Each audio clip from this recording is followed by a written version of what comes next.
Hi guys, welcome to Engelgeist. This is Dan and it's 5:55 a.m. Hey, good timing. Alright, so this is the daily forecast. It is for all signs. It is originally created for, what day are we on? It's March, no, not March, it's April. Thursday, April 7th. It is to be utilized when you see it rather than when you think that it's created for. For those of you that follow along, great, use it that way. But for those of you that might be just seeing it randomly on Thursday, April 7th, that doesn't mean that the reading is any more or less valid. You want to use it if it makes sense to your life, right? If it validates something in your life, or if I'm, giving an overview of a situation that applies somewhere in your space, please take this reading and use it. I will refer back to the Sunday reading, which is the underpinning energy throughout the reading. That can be found in the lower left-hand corner of the end of this reading. That shows the underpinning energy of what's going on in the background during this week, and then we build upon it each reading. If this doesn't make sense or doesn't sit with you, doesn't seem to fit with you, that's okay. Nothing's wrong or broken. You're just working on something different at this time, so there's no need to get worried or upset. It's just a reading to let you know what sort of energies are out there and available to us, or that we need to be aware of, that we share sort of collectively. I do speak in broad terms, so you need to figure out where this reading best fits in your life, if at all. And I do ask anybody that's new to me to please read the drop-down menu underneath the video so that you understand a little bit about what I want you to think about when utilizing my readings. Also in there is ways to support the channel, and you can do that by either hitting that thumbs up button, the subscribe button, and subscribe to the channel. You can book a private reading. There's a lot of ways, or leave a question and comment. And definitely share the reading out to your feeds, to your friends. That also helps too. So let's see what's going on with the cards today.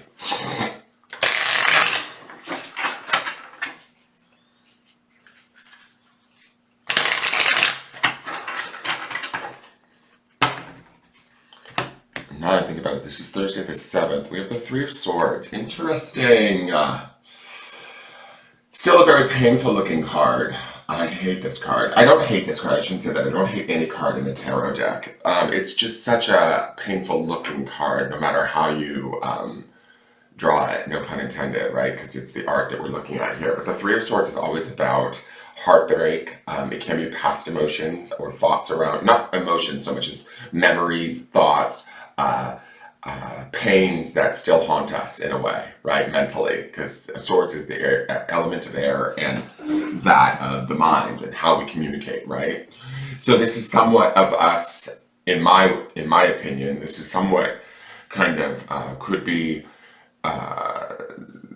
just pain, resentment, sadness from different situations in our life where things didn't go right, where we weren't treated correctly, where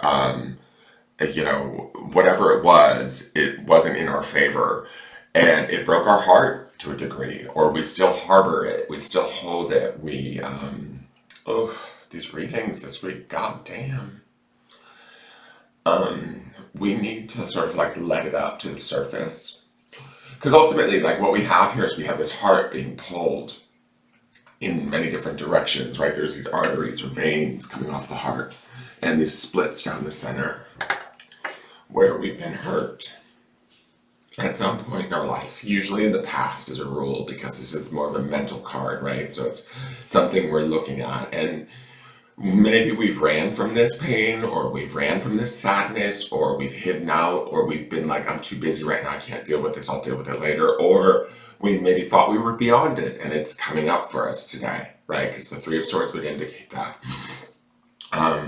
And it might be affecting us not only at the mental level, right? Because it's definitely a swords card, but the three aspect of it gives me this idea of, maybe at the mind, body, spirit level, we might see it manifesting in other areas of our life because we haven't yet looked at it or taken it out of the box, or we haven't maybe dealt with sort of shoring up and healing the crack. The one thing I have to say about the Three of Swords, though, is that there's always, even though the depiction is always rather graphic, even in a traditional Rider-Waite with the three swords through the heart, there's always this big, beautiful heart at the center of the picture.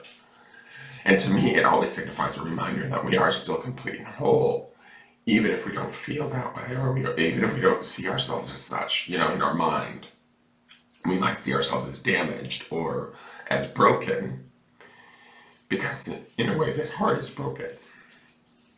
What I do find interesting, or where my mind is going with this, and I find this interesting because I did the Sunday reading this week, and like I said, you can reference that in the morning, at the end of this reading in the lower left-hand corner. What I do find interesting about this reading is that in the Sunday reading, in the midweek card, we have the Six of Swords, which is also air element, which plays nicely with this Three of Swords, right? But the Six of Swords is moving to calmer waters, moving to calmer, better thoughts. And in that depiction, there's a woman in a boat, if you don't want to reference the video. This deck is very different in its artistry, but it's also got some traditional themes to it, which I love. That woman is in a boat and she's blindfolded and she's being guided by crows. They're tied to ropes to the boat and they're leading the boat along. And during this transition time, right, because this is for our Thursday reading, so we're going to be transitioning from that Six of Swords into, I believe, what was it? It was another Swords card, was it not? The Two of Swords, which can be about like sort of no's, drawing boundaries, blockages, things like that. But this could be us. I'm not sure how I really interpreted it because I filmed that video so long ago, but what I am going to say is that all of this Swords energy is up for us right now. This is how we look at ourselves, how we hold ourselves, how we heal ourselves is my feeling, right? There's something going on also with Cryon, the Wounded Healer right now in the sign of Aries, and the change of the zodiac calendar, which just entered into Aries, which is the beginning of the new astrological new year, right? The zodiac new year. And so there's a lot of room to transform some of these thoughts, these old pains, heal up and shore up some of these things. We saw yesterday the King of Wands, which would be all about taking action and being direct. We saw the Hanged Man, which would be about sort of feeling stuck maybe spiritually and having to find that answer within ourselves. This Three of Swords to me feels like us maybe looking a little bit deeper in our mind and how that connects to our heart and the pains of the past, or maybe the pain that we're in currently, and how we heal that up, because underneath this is the Six of Swords. Now, the thing that I want to reference about this Six of Swords is that she's blindfolded in a boat, and the boat is going over some choppy water, which would be emotional, right? And she's trusting those crows, right? Those crows are tied to her boat, leading her through this. And to me, we see the trees and the crows in the background, right? So the crows are kind of getting ready to pull the boat, is my feeling, or getting ready to pull us through this Three of Swords experience, memory, recollection, and some things might get dredged up for us today that are painful, but we kind of need to address them, or we need to look at them. We don't want to run from them. We don't, oftentimes I find when I get upset and I tell people I'm upset, they tell me, oh, don't get upset, there's always something better. And I do that too. I have a tendency to want to do that with others. But the truth is sometimes when we have pain, we just need to sort of sit with that pain and allow it to heal itself in whatever best way we know how, right? And so that's kind of what I'm feeling like this is. And as that woman is blindfolded in that Six of Swords card, we may not know the answer. We may not know how to actually, we might be very much in the moment doing it like day to day or in the present moment. And that's the blindfold aspect of not only the Six of Swords, but we see that blindfold in the Two of Swords. And that's how I interpreted the Two of Swords. I remember now. The Two of Swords looked like we could either be struggling against the crows, because she looked like she was fighting or being attacked by crows. But then also one of the crows looked like it was actually whispering in her ear, like a good confidant or friend. So it's sort of like, how do we take these memories and use them in a way that shapes us or molds us to heal ourselves rather than to harm ourselves further? Does that make sense? I think that really does make sense. It certainly makes sense for me. I don't know if anybody else out there can appreciate that. But I feel like that's what's going on this week, this is the week where we may have to put a little trust in our higher self, because those crows could represent our higher self or spirit, right? Our guides or our higher self tapping in and coming in and going like, okay, let me show you how to deal with this. But mind, You're going, and I mean your mind, your thoughts, because we're talking about swords cards here. Mind, ego, you're going to need to fall in line and work with me here. You're going to need to face some of this stuff. You're going to need to trust me and let me guide you through this process, but I will heal you. Ooh, I want that. I want that. So if that means we have to look at some of the pains of the past to release them, to let them go, and to no longer be stuck with them or living in them, or being stretched by them or pulled in different directions by them, or making decisions from them rather than from spaces of truth or from spaces of possibility, we need to do that for ourselves. We owe that to ourselves. We deserve that. Does that make sense? Now, let's look at the this is Forest Temple, which is Enlightenment. This is from the Sacred Forest Oracle deck by Denise Linn. The number on it is 19, which would be an 8. 8s are about obtaining balance after the energy of a 7, right? Today's reading, it is a 7 day, and we saw a couple of 7 cards in the weekly, which made me feel like it is a conscious choice that we're making mentally to maybe give ourselves over to our higher selves.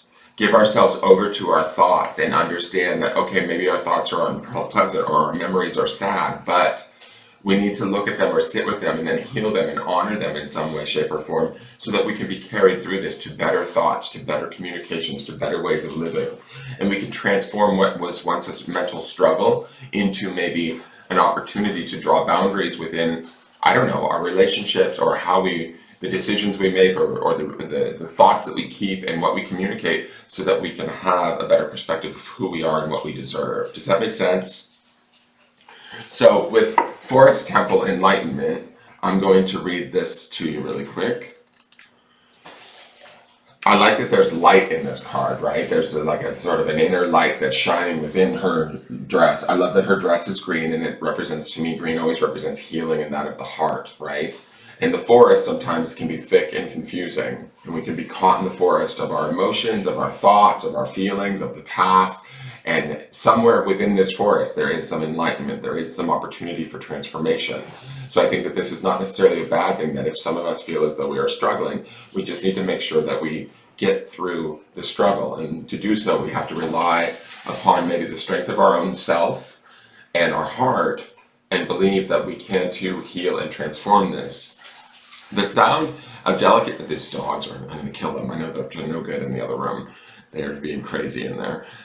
The sound of the delicate chanting fills the forest. You follow the sound as you walk down a meandering path into a small clearing. Before you, a forest temple becomes visible. As you get closer, it feels that the chanting is penetrating deep into your soul. Something seems to be shifting within you. Everything is the same, yet everything is somehow different. I like that, actually, because it feels like that's the difference of the Six of Swords, of moving on forward to a different set of how we view ourselves or our thoughts. You know, there's a transformation taking place, guys. Meditate on the light within you and around you. Connect with the ever-present energy of the divine. Right now, your awareness is increasing. Your ability to understand the world is shifting. More and more, you can see situations from all points of view, and this creates an expansion in all parts of your life. This card can also reflect times when you are seeing the world from only your personal point of consciousness, which is dramatically restricting possibilities for you. A one-sided, adamant view of life can block a vast influx of light, joy, and connection to the Creator. Strict adherence to your beliefs can obstruct wonderful opportunities from flooding your life. Be willing to step outside of your limiting points of view and see the world from others' perspectives, and your life will expand. And I think that's the Six of Swords underneath this Three of Swords, is us stepping away or moving ourselves through this pain of the past, through this heartbreak, whatever it is that we harbor and hold, and transforming that, changing that so that we can gain this enlightenment. In temples throughout the world, initiates withdraw from their surroundings in order to gain an expanded perception of the inner reality of life. Intuition and healing abilities emerge during these times. Light is flooding into your life now. With enlightenment, you'll feel the expansion from a limited sense of self to an awareness of the cosmos around you. The spirit of the Forest Temple says, positive changes are coming. You are lightening up. Feel buoyant and free. Your connection to spirit is deepening. Old beliefs about who you are and what you deserve in life are falling away, replaced by incredible new paths. So there is stuff transforming.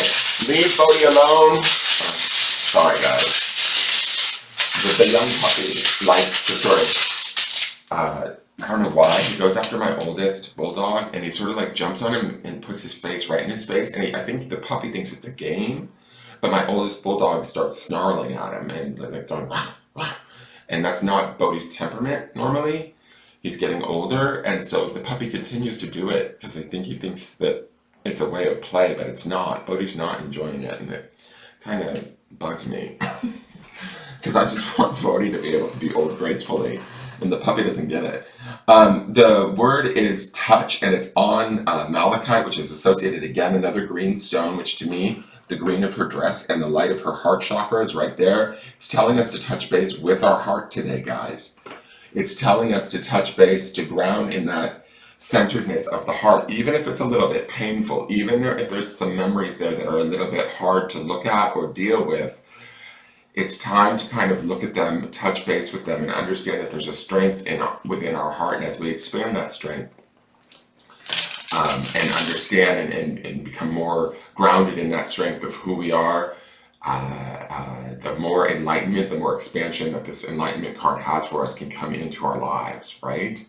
So today is all about, even if that love is just in that compassion that we see in this malachite stone, and this touch is about touching our own selves at the heart level and caring for our own selves from a place of like sort of self-care and peace. Give that to yourself today. Allow yourself to have that. Ground in that today. If you're sad or if you're in pain, just honor that today. Okay?